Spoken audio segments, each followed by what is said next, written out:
अभी यूपी से एक जगह से खबर मेरे पास आई, मैं फोन पर मोबाइल पर किसी ने मुझको बताया, अल्लाह की कसम मेरे रोंगटे खड़े हो गए। 70 साल की बूढ़ी मां, शुगर की मरीजा थी, एक ही बेटा और बहू घर में रहते थे। 70 साल की बूढ़ी मां घर में जगह जगह पेशाब कर देती थी। बेटा अपनी बूढ़ी मां को डांटता था, बहू भी डांटती थी, फटकारती थी, क्यों तुम इधर उधर पेशाब कर दे रही हो। मां ने कहा, बेटा याद कर अपना बचपन, तू भी तो जगह जगह पेशाब कर दिया करता था और मैं पोछा लेकर के तेरे पेशाब को साफ कर दिया करती थी। तू दिन भर में 25 मरतबा कपड़े में पेशाब करता था, मैं 25 मरतबा तेरे कपड़े को चेंज कर देती थी। पहले के जमाने में तो डाइपर वगैरह भी नहीं था।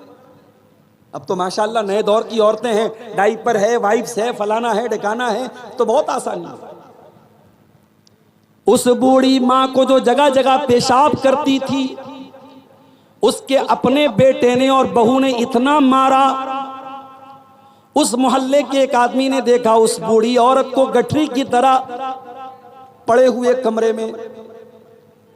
उस बूढ़ी औरत की लाश मिली है और लाश ऐसी तरीके से मिली है कि चेहरे पर मारने के निशानात भी हैं, चोट के निशानात भी हैं। और पुलिस को और मोहल्ले वालों को पूरा डाउट है कि उसी बेटे और बहू ने मिलकर के अपनी मां को मारा है। ये हालात हैं आज। इंसान इतना क्रूर हो चुका है, इतना कठोर हो चुका है, इतना सख्त दिल हो चुका है। ववस्सैनल इंसान बिवालिदैहि, ऐ इंसान तू अपने माता पिता के साथ अच्छा सलूक कर। हमलतु उम्मुहु कुरहा हमलतु उम्मुहु वहनन अला वहनिन, तेरी मां ने तकलीफ दर तकलीफ से तुझको अपने पेट में रखा है।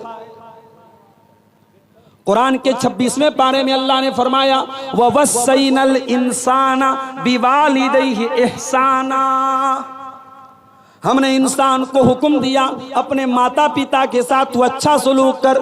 हमलतु उम्मुहु कुरहा व वज़अतहु कुरहा, तेरी माँ ने बड़ी तकलीफ से तुझको पेट में रखा था और बड़ी तकलीफें झेल करके तुझको जन्म दिया था। 3 तकलीफें ऐसी है जो माँ उठाती, पेट में रखने की तकलीफ, जन्म देने की तकलीफ और 9 महीने तक दूध पिलाने की। इसीलिए बाप का दर्जा अपनी जगह है, मगर मां का दर्जा बाप से भी 3 गुना ज्यादा है। दुनिया वालों, तुम कहते हो इस्लाम ने औरत को क्या दिया है, आओ मैं तुमको बताऊं। इस्लाम ने औरत को यह सम्मान दिया है कि अगर औरत मां है तो बाप से 3 गुना उसका दर्जा ज्यादा है। जज़ाकल्लाह बेटा। अल्लाह के प्यारे नबी के पास एक सहाबी आए और आकर के सवाल किया, मन अहक्कुन नास बिहुस्न सहाबती, ऐ अल्लाह के नबी मेरे अच्छे सलूक का सबसे ज्यादा हकदार कौन है। आपने फरमाया उम्मुका, तेरी माँ है। पूछा उसके बाद कौन है, आपने फरमाया तेरी माँ है। उसके बाद पूछा कौन है, फरमाया तेरी माँ है। चौथी मर्तबा आपने फरमाया तेरा बाप है। जिस माँ को इस्लाम ने यह दर्जा दिया था, उस मां को आज आपने गाली बना दिया। किसी से लड़ाई होती है, मां की गाली हम देते हैं। तुम्हें गाली देने के लिए बाप नहीं मिला, गाली देने के लिए भाई नहीं मिला, गाली देने के लिए कोई और मां मिली थी तुझे गाली देने के लिए, तो उन्हें मां को गाली बना दिया। नबी ने 3 मरतबा मां का नाम लिया। एक सहाबी अल्लाह के नबी के पास आए और कहा, अल्लाह के नबी मैं जिहाद में जाना चाहता हूं, आपके साथ जंग में जाना चाहता हूं। मैं अपने माँ बाप को छोड़ के आया हूं, रो रहे हैं मेरे माँ बाप। आपने फरमाया, ऐ मेरे सहाबी, जाओ और अपने माँ बाप को हंसा करके आओ जैसे तुम रुला करके आए हो। माँ बाप को रुलाने की तुमको इजाजत नहीं है। उन्होंने हमेशा तुम्हें हंसाया है, उनकी वजह से तुम्हारे लब पर मुस्कुराहट आई है, लिहाजा तुम्हारी वजह से उनकी आंखों में आंसू नहीं आने चाहिए। जाओ अपने माँ बाप को तुम हंसा करके आओ। औरत अगर माँ है उसका ये दर्जा है। और यही औरत अगर बेटी बन के आती है, अल्लाह के प्यारे नबी क्या फरमाते हैं, मनिबुतुलिया बिहाज़िहिल बनाति शैअन कुन्न लहू सितरम मिनन नार। जिसको अल्लाह ताला बेटी देकर के आजमाता है, जिसका इम्तिहान अल्लाह ताला बेटी दे करके लेता है और इस इम्तिहान में वो खरा उतर जाता है, अल्लाह के प्यारे नबी फरमाते हैं कुन्न लहू सितरम मिनन नार, वो बेटी अपने माँ बाप को जहन्नम की आग से बचाती है। ओ बेटी वालों, बेटी तो तुमको जहन्नम की आग से बचाने के लिए आई है, मगर तुमने क्या किया जरा गौर करो। कितनी बेटियां हैं, बाप अपनी बेटी से ढंग से बात तक नहीं करता, जवान बेटी से बाप बात करना भी अपनी इंसल्ट समझता है। बाप घर में आता है, बेटी जल्दी से कमरे में चली जाती है, बाप को देख के डर जाती है। ओ लोगों, बाप बेटियों को डराने वाला नहीं, बाप बेटियों से प्यार करने वाला होना चाहिए। अल्लाह के प्यारे नबी जनाब मोहम्मद रसूलुल्लाह सल्लल्लाहु अलैहि वसल्लम कैसे बाप थे बेटी। हजरत आयशा फरमाती हैं, बुखारी की रिवायत है, जब हजरत फातिमा आती थी, नबी की बेटी जब आती थी, अल्लाह के प्यारे नबी अपनी बेटी का वेलकम करते थे, स्वागत करते थे, खड़े हो जाते थे और कहते थे मरहबम बिबनती, ऐ मेरी बेटी तेरा आना मुबारक हो। और आप अपनी बेटी का हाथ पकड़ के चूम लेते थे और अपनी सीट पर अपने बगल में अपने बाजू में अपनी बेटी को बिठाते थे। बेटी अगर है औरत तो प्यार और सम्मान के लायक है। हमारे यहाँ तो साहब कहते बेटी पराया धन होती है, ये होगी किसी के यहाँ कहावत। हमारे यहाँ बेटी कभी पराई नहीं होती है, माफ कीजिए। इस्लाम में बेटी कभी पराई नहीं है।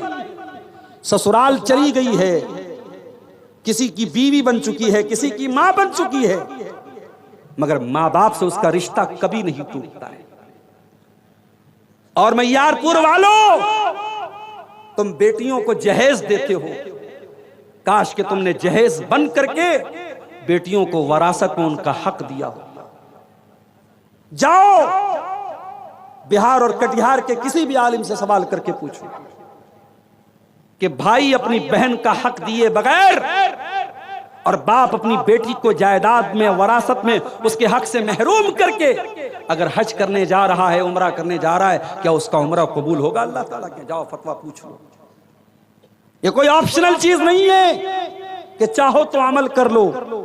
अल्लाह ने कुरान में जब वरासत बयान की, फरमाया वतिल्का हुदूदुल्लाह, ऐ मेरे बंदो, हम जो वरासत का मसला बता रहे हैं, बेटी का इतना है, बेटे का इतना है, शौहर का इतना है, बीवी का इतना है, बाप का इतना है, माँ का इतना है, हम ये जो मसला बयान कर रहे हैं, ऐ दुनिया वालों कान खोल करके सुन लो। वतिल्का हुदूदुल्लाह, ये अल्लाह की बनाई हुई बॉर्डर है, ये अल्लाह की बनाई हुई हद है।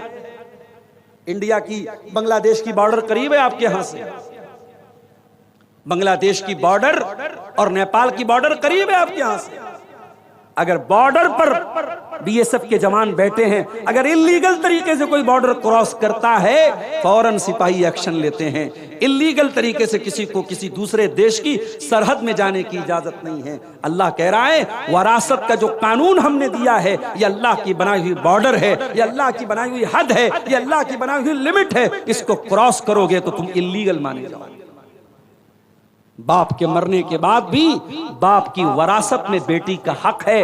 हाँ, बेटे का आधा मिलेगा उसको, क्योंकि बेटा कमाता है, बेटा अपनी माँ को भी खर्चा देता है, बीवी को भी खर्चा देता है, बेटे की जिम्मेदारी रहता है, बेटे को डबल मिलेगा, मगर बेटे का आधा बेटी को भी मिलेगा, भाई का आधा बहन को भी मिलेगा। ये अल्लाह का बनाया हुआ कानून। इस्लाम में बेटी पराया धन नहीं होती है, माफ कीजिए।